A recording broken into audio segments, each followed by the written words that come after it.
Welcome guys and girls, and thank you for watching another episode of the Xbox Tester. My name is Maurice. Today we're getting a look at Captain Blood on Xbox Series X. Let's get into it. First of all, let's see how much data this game is, and that's 9.3 GB. The game is not on Gamepass. It's like less than 25 euros. I think you can get like a 10% off right now. The game is fully optimized for the current gen consoles, Xbox Gen 9, Gen Scarlet-ish. Not that it really needed to be, but more on that later. Let's just start it up. You guys, if you like this kind of content, don't forget to like and subscribe to the channel. It means a lot for me. You're really helping out the channel.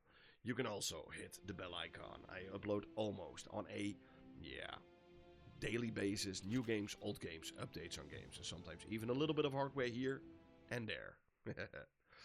So, this is an interesting game because this game is actually an old game. It's almost 15 years old, but it now got released.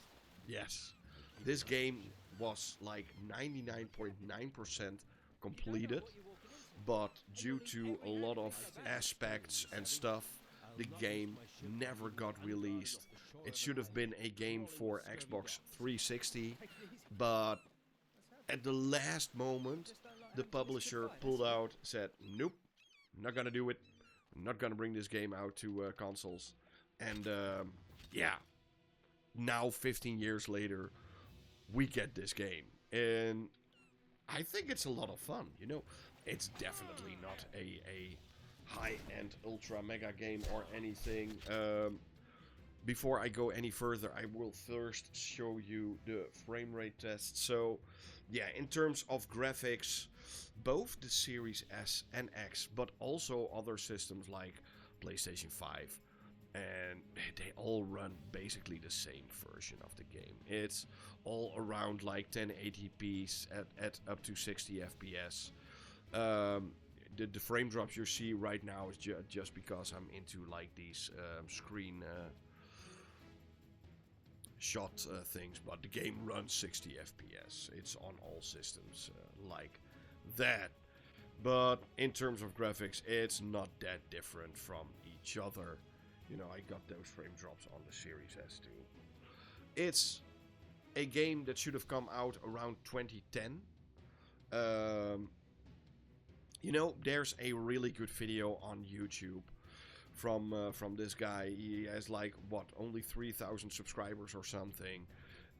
This guy had an amazing video with all the information on the history of this game. I will put in a link right here that you can click on to check out his video, because he knows way more about this game than I will ever get to. You know, it was really fun to watch and super interesting because, you know, the guys that made this game even made some of the games in like the Pirates of the Caribbean franchise. Or at least they got the license to do some Pirates of the Caribbean games. And this is also one of the games, I think this was like the 4th game in their series of pirate games. So really interesting stuff what they're doing here. How would you describe this game? It's like God of War meets Pirates of the Caribbean. I think that's the best way to describe it. It's a fun little game. It's definitely not a masterpiece or anything. I don't even think it should have been a masterpiece back when it first came out. You know, this was a perfect like 7 out of 10 game when it came out, and I think it's still a 7 out of 10. You know, this is a typical 2010s hack and slash game. A lot of games were like this back in those days.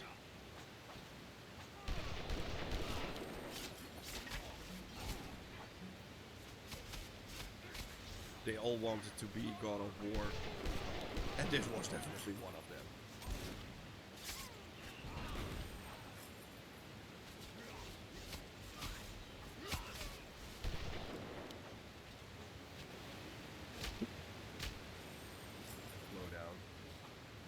But they didn't do that much for this port of the game. It's more like a port than a remaster, you know?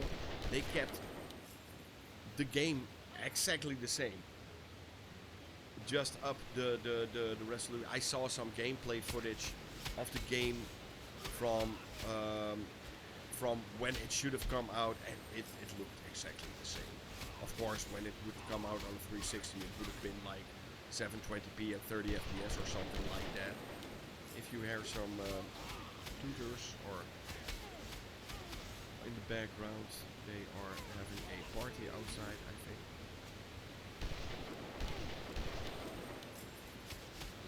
Oh, darn it.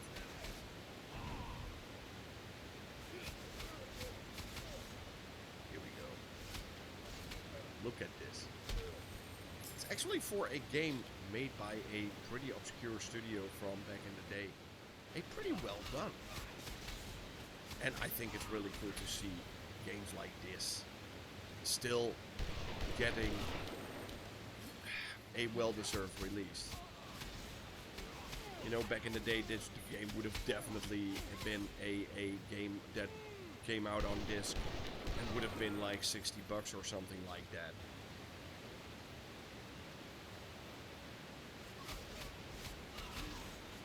It's also not that long. I think you can complete this game in like a weekend or so. It's like 7-8 hours long.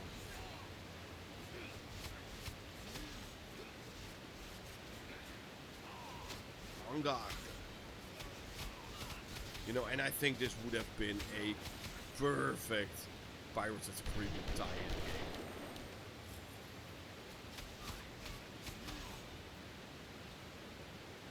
Like making it a standalone Pirates of the Caribbean story, I think it would have done really, really well. Probably it wouldn't be called Blood Pirate or Captain Blood. And probably also a lot less blood. Because, hey, Disney. Disney doesn't he?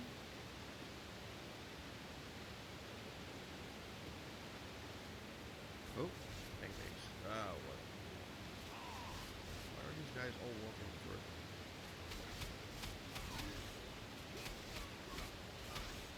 Even the achievements are, you know, perfectly fine.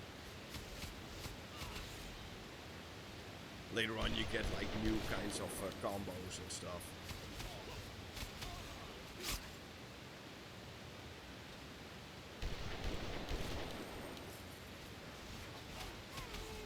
I do think that it's missing some music, especially in this area right now. But like I said, it's literally the game that how it should have come out back in the day. That's what we're getting right now. It's not that different.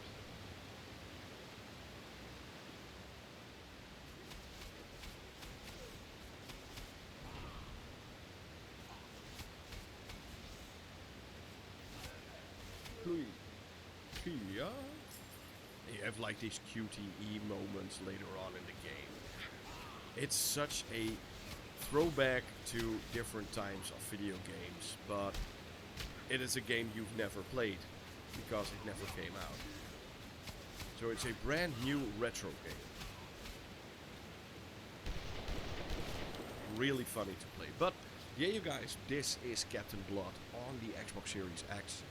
It's really, if you are into these kind of games and if you want a throwback to like 15 years ago, because it definitely feels like a game from 15 years ago, give it a go. It's not a bad game. It's a fun game. It's a fun playthrough. It has colorful graphics. It's definitely not a bad game at all. So I do understand that they would have wanted to bring this game out right now. Thank you for watching. Hope you had fun. Hope to see you guys soon in the